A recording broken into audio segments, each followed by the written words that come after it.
So welcome to Mystery Quilt Block 5. It's a good one. Just to give you a little idea of some fours, we had some people bring them in so you could see all the different colorways and what's going on. They look really different depending upon the colors. I just love color. Okay, so Mystery Block 5. The first thing you're going to do is you're going to cut 5.5-inch squares. You're going to cut 2 of your L1. Mine happens to be yellow, whatever your L1 is. You're going to cut 2 of your M2, your medium 2. You're going to put them face to face, and you are going to use a tool to mark a 1/4 inch from center line on each one. And then you are going to cut them in half, and you end up with a block like this. You are going to square this block up to 4.5 inches, remembering to use your diagonal line on your template. That way your block will be even. We're all going to be experts at half square triangles. So this block that you've constructed here will become your 4 corners. In Julie Ray's, hers is the lavender and the pale, pale yellow for her 4 corners. Next, we're going to construct our middle block. And to do that, you cut 1 of your light 1 square, 4.5 inches square.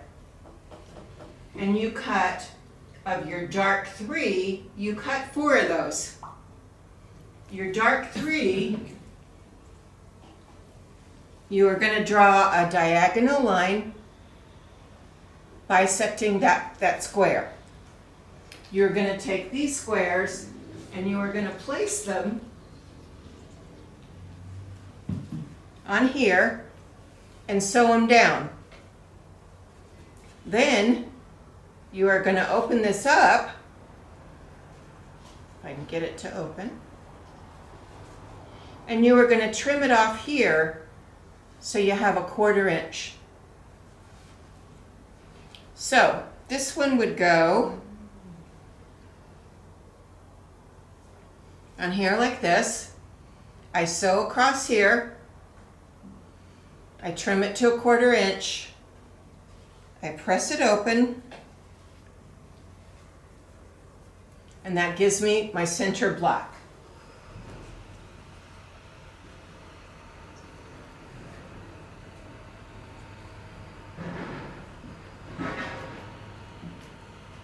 Okay?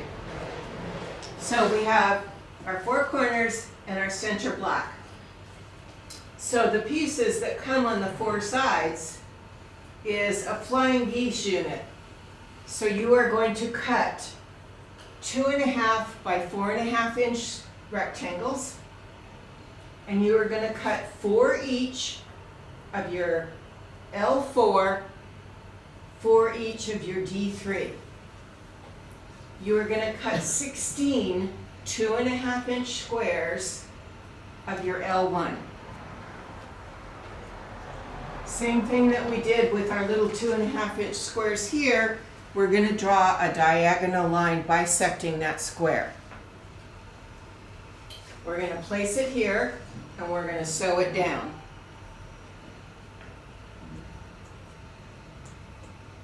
Same thing like before. So you trim it here at the 1/4 inch and you press it open, and then you get a piece. Well, I didn't press this one open. Here's one trimmed. And when you press it open, you get a piece that looks like this. We're going to take a second 2.5 inch square,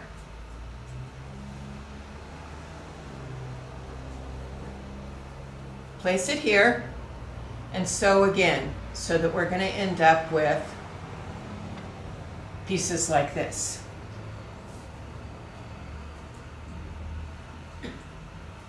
So what you end up is with 2 rectangular flying geese pieces. you're going to take those and put them face to face.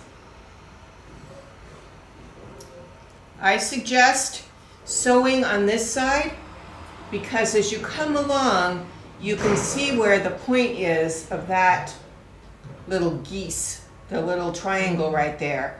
And you can be sure that you're putting a seam in to where you get it sewn up and you're going to have a good point.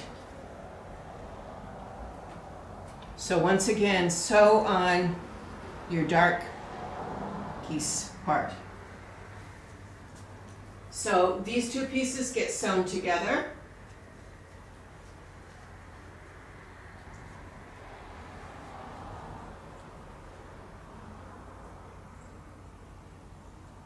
And you're going to have 4 of those, and they're going to make your 4 sides.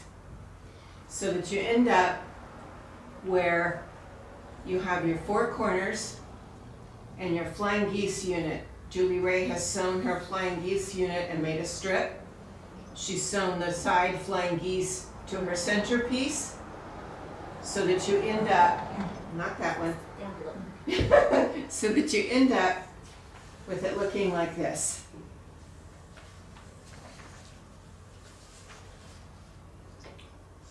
Another little trick too, when you draw your diagonal lines on these flying geese pieces, when I'm sewing that,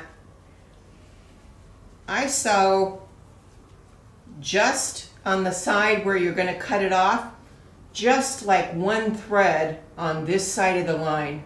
I find when I press it open and lay it down flat, even though my thread is taking a little tiny bit of room right there, I've sewn it slightly off center to where I end up with more fabric out here. I'd rather have it that way because then I can square it up or make the rectangle. But if this ends up too short, it's hard to fix it. You pretty much got to do it all over again. So just sew, you know, the 1 thread on that side of the line. It really does help. So this is our 5th block. We are going to be making 9 blocks, so we're definitely over the halfway point now. And then when we get all 9 blocks made, we're going to start doing some construction, and you're going to start to see a little bit of how it's starting to come together. So having a lot of fun with this. I hope that you guys are all having fun with it too. If there's anything you'd like different in the instructions, please call and let me know or email me. If at any time anything is not clear, once again, please call or email. We're here to help you. And thank you very much for participating. We'll see you next week for Block 6. Yay, thank you.